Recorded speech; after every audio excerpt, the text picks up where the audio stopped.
Porque hoje nós estamos concluindo o estudo de ação e reação na vida espiritual, né? Ação e reação na vida espiritual. Vamos só relembrar os pontos principais que nós já falamos. E aí, lembrando que quem perdeu, está lá no YouTube, só procurar todos os estudos lá. Ação e reação na vida espiritual. Primeiro nós falamos que o que você fizer aos homens será feito a você. Qual o princípio que Jesus coloca? Assim como você quer que os homens vos façam, faça da mesma forma a eles. Da forma como você quer ser tratado, é assim que você tem que tratar. Então, a ação e a reação. Se não desenvolver seus talentos, você pode perdê-los. Vimos na parábola dos talentos, lá em Mateus 25, sobre isso. Se não perdoar, não será perdoado. Mateus 6 fala isso. Se não perdoardes aos homens as suas ofensas, tampouco Deus também perdoará as suas ofensas. Se não usar o favor de Deus para a glória de Deus, pode perder o favor. E vimos sobre Sansão e sobre Saul, que foram pessoas que tiveram muitas oportunidades, favor especial de Deus, e desprezaram e perderam o favor. Seja fiel na contribuição e receberá bênçãos de Deus também nessa área. Nós falamos sobre isso em vários textos. A quantidade que você semear será a quantidade que vai colher, lá em 2 Coríntios 9, a famosa lei da semeadura e da colheita, em todas as áreas da vida, né? Se buscar a Deus, Ele se deixará achar. Nós falamos também sobre isso, várias vezes que Deus fala, que Ele fala para você, se você invocar a Ele, Ele vai responder. Deus não quer manter distância. Se você se envolver com os planos de Deus, Ele se envolverá com os seus. Nós falamos sobre isso lá em Gênesis 12, a história de Abrão, né? Abraão que resolveu ser obediente a Deus. Abraão, levanta, vai para uma terra que eu te mostrarei. Ele foi, e Deus se envolveu com os planos de Abraão. E hoje nós vamos ver os dois últimos. Se você se aproximar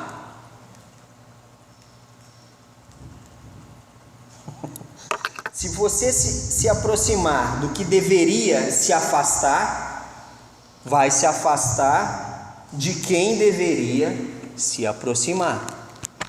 Parece óbvio, né? E é bem óbvio.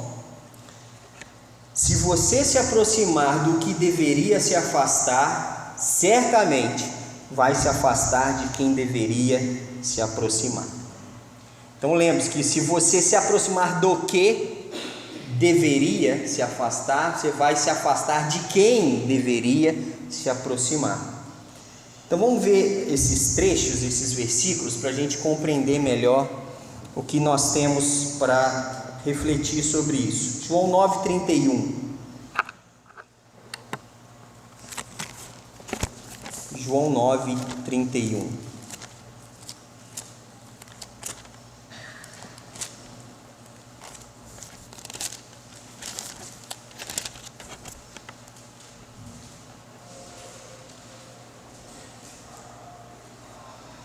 Sabemos que Deus não atende a pecadores, mas pelo contrário, se alguém teme a Deus e pratica a sua vontade, a este atende. Uma coisa que a gente precisa deixar claro, né? A pessoa que ainda não vive na prática da palavra, aquele que ainda não se comprometeu com Jesus, aquele que ainda não se entregou a Jesus, aquele que ainda não fez Jesus o Senhor da sua vida, o Salvador da sua vida, só tem um pedido que Deus vai ouvir dele, que é exatamente o pedido de perdão e de confissão, e o pedido para que Jesus entre no seu coração e te salve, e te perdoe, porque Deus não atende a pecadores. Quando ele fala pecadores, aqui eles estão vivendo no pecado, vivendo na prática, vivendo a vida de pecado, aquela vida afastada do compromisso com Deus. Deus não atende a eles, porque a santidade de Deus não tem como Deus ser conivente com uma vida pecaminosa afastada dele. Não tem como. O pecado afasta a pessoa de Deus. A gente vai ver isso em outro texto. Mas quem que Deus atende? Aquele que pratica a sua vontade. Então, se eu me aproximar do pecado, ou de práticas, ou de ideias, de convicções, de costumes, de hábitos, que a Bíblia deixa claro que isso é pecado, é óbvio, eu me aproximo do pecado, certamente eu estou me afastando de Deus, porque há um abismo entre os dois. Então tem que ficar entendido isso. Se eu me aproximar do que eu deveria me afastar, o que eu devo me afastar? De tudo aquilo que é pecaminoso, tudo aquilo que Deus abomina, tudo aquilo que a Bíblia fala para eu ficar longe. Se eu decido me aproximar dessas coisas, estou me afastando de quem eu deveria me aproximar, que é do próprio Deus. Deus não atende a pecadores. Deus não pode, não tem como, a santidade de Deus não permite que Ele mantenha comunhão com aquele que está nas trevas. Ele tira a pessoa das trevas para manter comunhão com ela. Então a gente tem que entender isso. Não tem como a pessoa, por isso que a gente fala, a pessoa diz que tem Jesus, mas a vida continua do mesmo jeito. Então ela não entendeu o Evangelho, ou ela está tentando se enganar. E não faz nenhum tipo de sentido.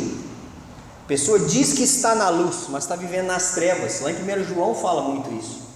Aquele que diz que está na luz, mas está nas trevas, está mentindo, está se enganando. Deus não atende pecadores. Mas eu estou sendo abençoado. Não está. Acha que está. O fato de Deus porque às vezes a gente acha que quando a pessoa está em pecado, Deus vai agir com ela de uma maneira, né? Igual como a gente vê em aquelas revistas em quadrinho, né? Que tem uma nuvenzinha negra só em cima da pessoa, só chove na cabeça dela, só acontece coisa ruim com ela, porque ela está em pecado. Não quer dizer necessariamente isso. Chuva vem sobre justos e injustos, as coisas acontecem, mas não quer dizer, Deus não vai mandar um raio na cabeça de todo mundo que está vivendo fora da vontade dele, que a misericórdia dele se renova a cada manhã. Ele está sempre mostrando uma nova possibilidade da pessoa entender e mudar o seu rumo. Deus não atende a pecadores. Mas certas coisas boas aconteceram comigo, mesmo eu desobedecendo a Deus. Vai você ver o tamanho da misericórdia de Deus. Mas não vai contando que isso vai ser sempre assim, não. Deus não atende a pecadores, mas Ele atende aquele que faz a sua vontade. Então, se você se aproximar de coisas que você deveria se afastar, você vai acabar se afastando de quem você deveria se aproximar. Isaías 59, 1 e 2 é um texto muito esclarecedor também sobre isso. Isaías 59, versículos 1 e 2, ele fala: eis que a mão do Senhor não está encolhida para que não possa salvar, nem surdo o seu ouvido para não poder ouvir. Mas as vossas iniquidades fazem o quê? Separação entre quem? Entre vós e o vosso Deus. E os seus pecados fazem o quê? Encobrem o seu rosto de vós para que não vos ouça.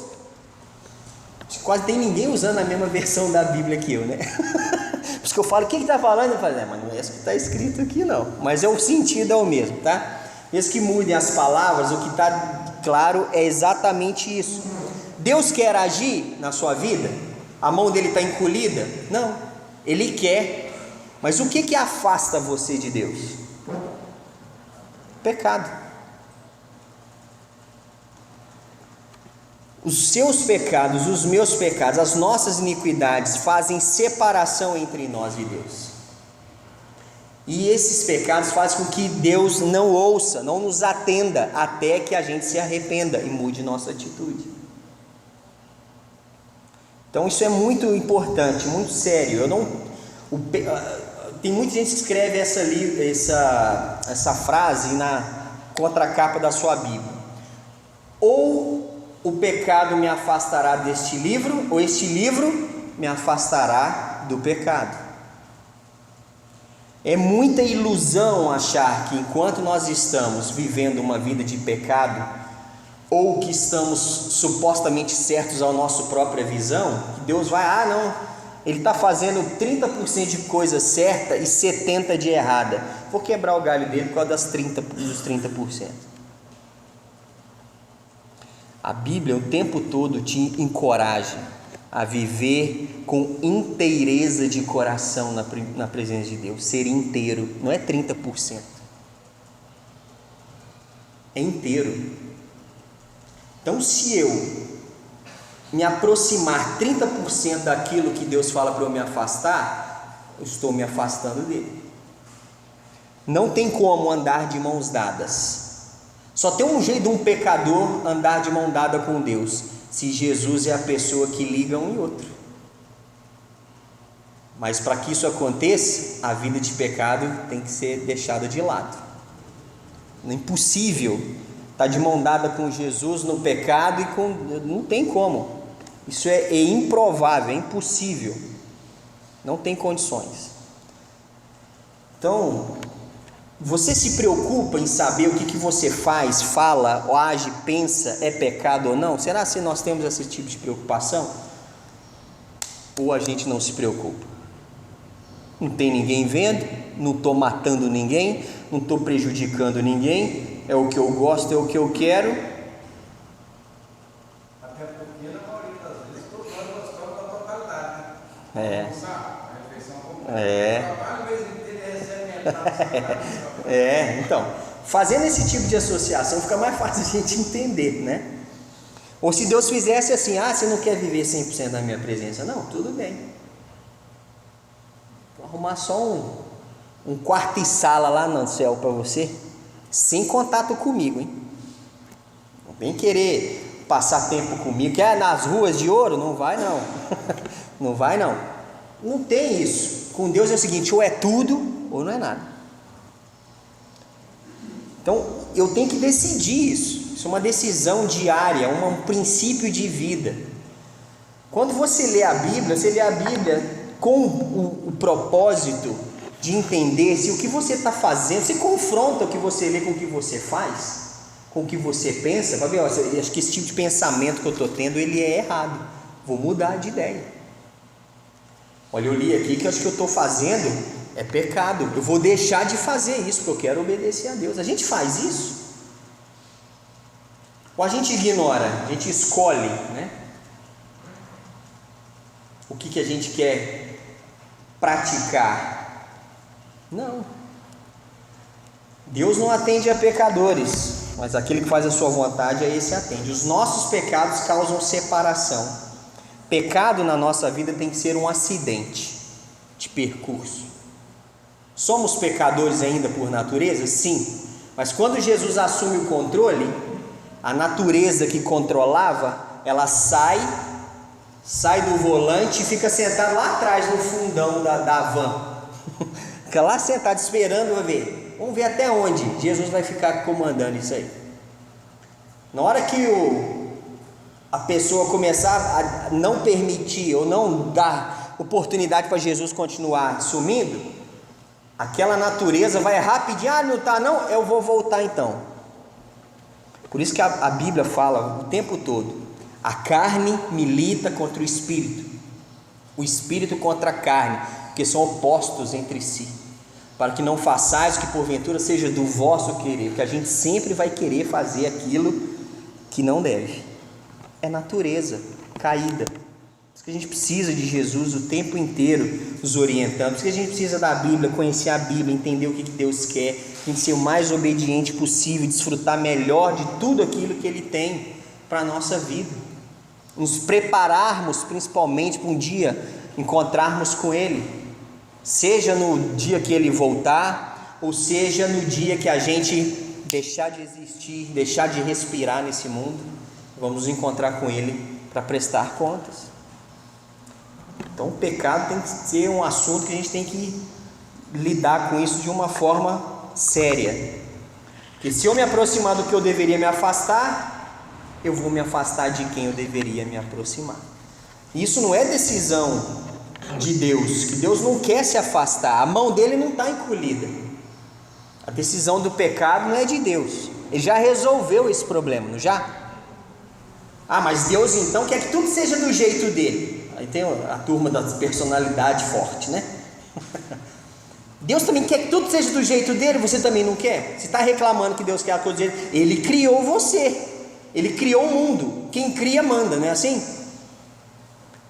E a gente está reclamando do quê? Se a gente está vivo é por causa dele. O oxigênio que a gente está respirando é ele que dá. Imagina ele falar assim, deixa eu tirar esse oxigênio aí uns 30 segundos, só para ver o que vai acontecer. Você já pensou se ele fizesse isso? Aí esse povo está muito complicado, deixa eu tirar o oxigênio desse 30 segundos. Se a pessoa ficar sem oxigênio 30 segundos, e está reclamando que Deus está falando para você se afastar do pecado, que ideia é essa de adolescente mimado que a gente tem? Não, pecado é sério, Deus já resolveu o problema. Então Deus quer que eu não peque? Quero, porque o filho dele teve que morrer por causa desse pecadinho preferido seu. Ele sacrificou o filho dele por causa desse pecadinho que você tanto gosta, que eu tanto gosto. Por isso que ele fala, é o seguinte, se quiser andar comigo, abandona o pecado, que meu filho teve que morrer por causa disso. É o mínimo que ele está pedindo.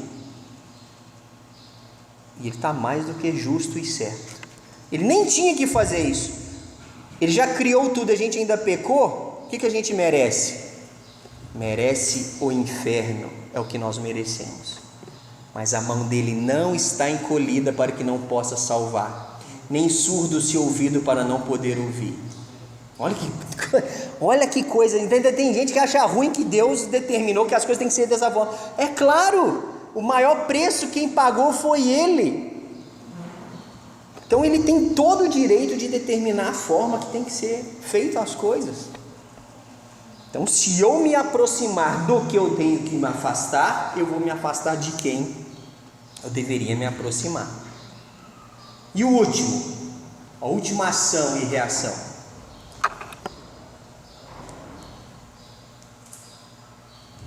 Vamos, meu filho, me ajuda aí.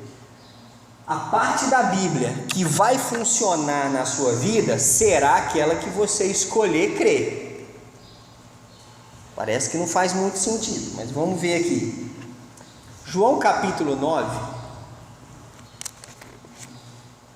tem uma informação bem interessante sobre isso.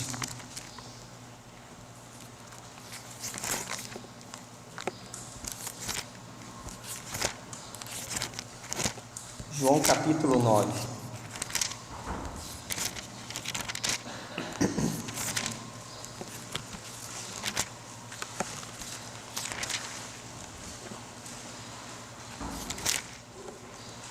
Caminhando Jesus viu um homem cego de nascença, e os seus discípulos perguntaram: Mestre, quem pecou, este ou os seus pais, para que nascesse cego? Respondeu Jesus: Nem ele pecou, nem tampouco seus pais, mas foi para que se manifestem nele as obras de Deus. É necessário que façamos as obras daquele que me enviou, enquanto é dia. A noite vem, quando ninguém pode trabalhar. Enquanto estou no mundo, sou a luz do mundo. Dito isso, cuspiu na terra e, tendo feito lodo com a saliva, aplicou aos olhos do cego, dizendo-lhe: Vai, lava-te no tanque de Siloé, que quer dizer enviado.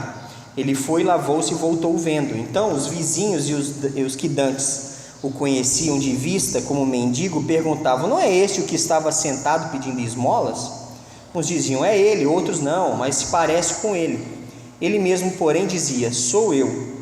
Perguntaram-lhe, pois, como te foram abertos os olhos? Respondeu ele: O homem chamado Jesus fez lodo, untou-me os olhos e disse-me: Vai ao tanque de Siloé e lava-te. Então fui, lavei-me e estou vendo. Disseram-lhe, pois, onde está ele? Respondeu: Não sei. Esse cego decidiu crer naquilo que Jesus falou com ele.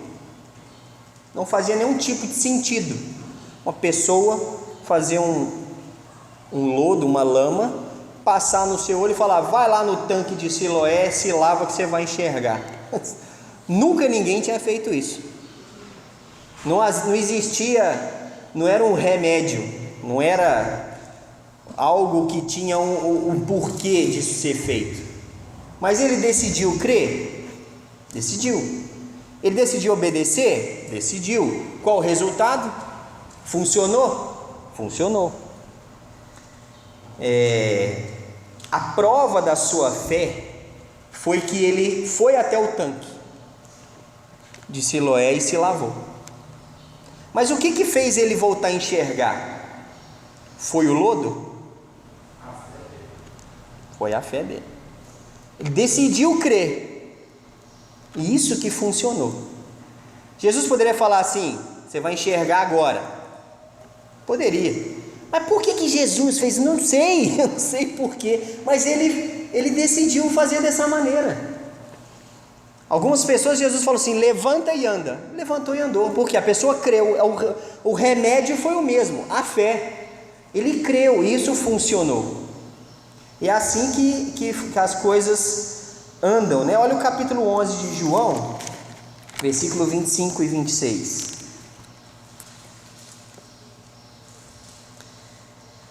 Disse-lhe Jesus: eu sou a ressurreição e a vida. Quem crê em mim, ainda que morra, viverá. E todo que vive e crê em mim não morrerá eternamente. Crês isto? É a fé. É a fé. Jesus enfatiza isso o tempo todo. Lá em Hebreus 11, Hebreus capítulo 11, fala o seguinte, versículos de 1 a 3. Ora, a fé é a certeza de coisas que se esperam, a convicção de fatos que se não veem. Pois pela fé os antigos obtiveram bom testemunho. Pela fé entendemos que foi o universo formado pela palavra de Deus, de maneira que o visível veio a existir das coisas que não aparecem. Olha o versículo 6. De fato, sem fé é impossível agradar a Deus. É impossível agradar a Deus. Porquanto é necessário que aquele que se aproxima de Deus faça o quê? Creia que Ele existe e que se torna galardoador dos que o buscam. Então, tem muita gente que acredita em várias partes da Bíblia, não é verdade? Acredita que Deus é amor, que a Bíblia fala que Deus é amor.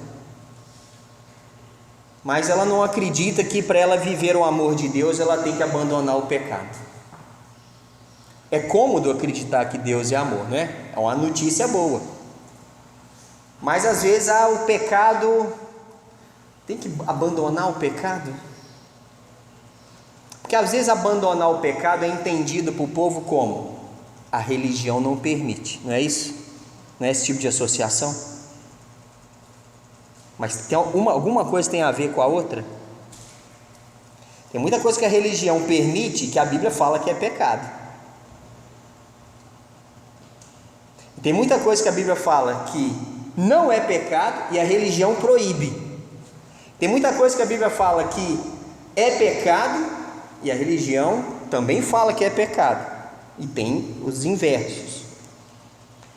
Mas a gente escolhe o que a gente quer crer. E a gente perde muita coisa com isso. A gente não tem que ficar escolhendo o que vai crer, é o que está diante de nós. A palavra é a verdade. E a verdade, ela está inteira aqui. Eu não tenho que ficar escolhendo o que eu vou acreditar, né? Não, eu vou acreditar naquilo que eu vejo que vai ser um benefício muito bom para mim. O que não é benefício para você? Abandonar o pecado não é benefício para você? Obedecer, seguir os princípios, a forma como a Bíblia te ensina a agir com as pessoas, como ela te ensina a agir na sua família, como ela te ensina a agir com o seu marido, com a sua esposa, isso não faz tanto sentido assim? Por que a gente quer escolher o que vai crer e o que vai obedecer? A parte da Bíblia que vai funcionar na sua vida vai ser aquela que você escolher crer. E quando você crê, você obedece, você pratica, você vivencia. Se você vive pouco da palavra, porque você está crendo pouco. Aí você usa a própria Bíblia para justificar isso, mas a Bíblia não fala. Jesus fala que se a minha fé for como o tamanho do grão de mostarda, eu posso falar para um monte, sai daqui e vai para lá, e ele vai. Então tá, me mostra os seus montes que você está transportando com a sua fé, tamanho de grão de mostarda. Que a gente só justificar é fácil, mas cadê o tal dos montes que estão indo de um lado, pulando um monte para tudo quanto é lado com a sua fé de grão de mostarda? A gente tem que crer mais. Tem que crer mais. Como que a gente aumenta a fé? Eu vou repetir isso para sempre. Como que a gente aumenta a fé? Isso aí. Romanos 10:17, decore isso. A fé vem pela pregação. Ah, mas a minha Bíblia fala assim, a fé vem pelo ouvir. Tá bom, sua versão fala fé vem pelo ouvir? Ótimo. A fé vem pelo ouvir, a fé vem pela pregação, e a pregação, o ouvir, vem de onde? Da palavra. Só se aumenta a fé conhecendo a palavra. Não adianta ficar pedindo para Deus aumentar a sua fé. Ele vai falar assim, quer a sua fé aumentar? Vai ler a Bíblia, vai praticar, vai estudar, vai entender, vai compreender. Assim se aumenta a fé. E assim, aumentando sua fé, você aumenta seu conhecimento. Você vai começar a praticar e a viver mais a palavra. E assim a Bíblia vai funcionar mais na sua vida. Você vai estar conhecendo e vivendo mais. E a parte da Bíblia que vai funcionar vai ser qual? Aquela que você crê. Que Deus precisa de nós? Não. Deus continua sendo Deus sem a gente, né? Mas e a gente sem Deus, sem crer, sem vivenciar, sem escolher praticar e viver a palavra dele? Quem nós somos? Sem isso, só um pó que vai voltar para o pó, e a alma sem Deus fica afastada eternamente dele. Então a gente precisa crer. A gente precisa, quem não quer ter a Bíblia funcionando mais na sua vida? Para ela funcionar, você tem que crer. Para crer, você tem que conhecer. Conhecer, você tem que se empenhar. Isso é um processo. É um processo. 2 Timóteo 2,15 fala: procura apresentar-te a Deus aprovado, como obreiro que não tem do que se envergonhar, que maneja bem a palavra da verdade. Todo mundo aqui já chamou um profissional para arrumar alguma coisa na sua casa, resolver algum problema com você, que ele piorou ao invés de ajudar, não foi? Quem nunca passou por essa experiência? Aí eu te pergunto, você leva alguma coisa para essa pessoa arrumar de novo? Você vai chamar ele de novo? Só se for doido. Então é a mesma coisa. Você, igual eu tenho a minha responsabilidade de oferecer e fornecer algo de qualidade na palavra. Que se você chegar aqui e perceber que o negócio está muito ruim, você não vai voltar aqui. Concorda? Você não vai voltar. E esse aí.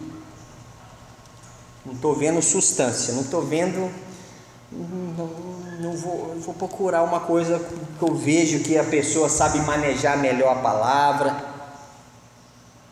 E assim é o seguinte: a vida espiritual, nós temos que ser aprovados diante de Deus como obreiros.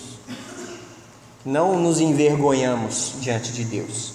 Não passamos vergonha no quesito vida cristã, quesito fé. Mas somos aprovados, sabemos manejar a palavra. Você sabe manejar a palavra?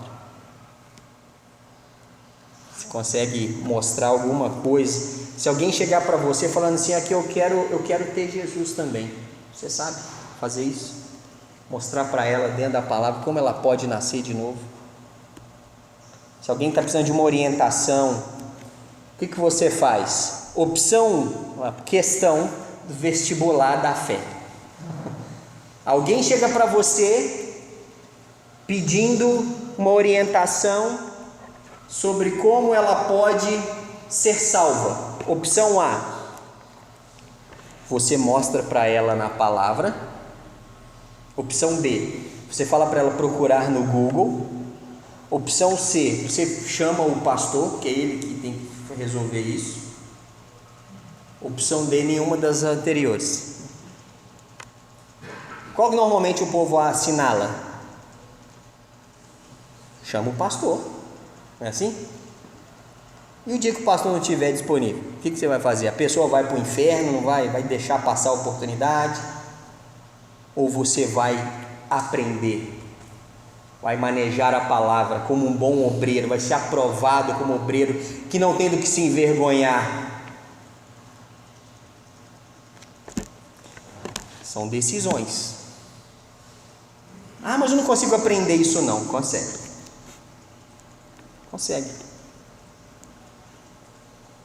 Qualquer um consegue.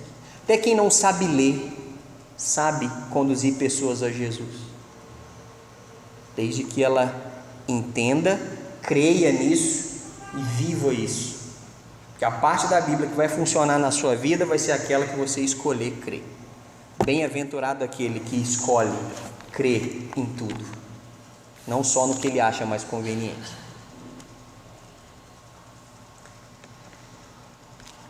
Então temos esses 2 pontos para a gente refletir nessa semana, né? E assim a gente finaliza essa parte. Então, que parte da Bíblia está funcionando na sua vida? Você acredita em tudo que está aí? Está crendo? Defende isso? É sua regra de fé e prática? Pensa nisso, reflita nisso, seja um obreiro que não tem do que se envergonhar, creia em tudo. Sua fé está pequena, então passe mais tempo com a palavra, você vai ver coisas grandes acontecendo na sua vida, como você vai se fortalecer, como nenhum vento de dificuldade vai te balançar mais. Quanto mais alicerçado na palavra você tiver, pode vir a tormenta que for, você vai ficar em pé na palavra. Agora aquele que é raso na palavra, qualquer ventinho que passar derruba tudo. Não seja desse tipo de gente que sofre muito mais. É muito pior ser desse jeito. Amém?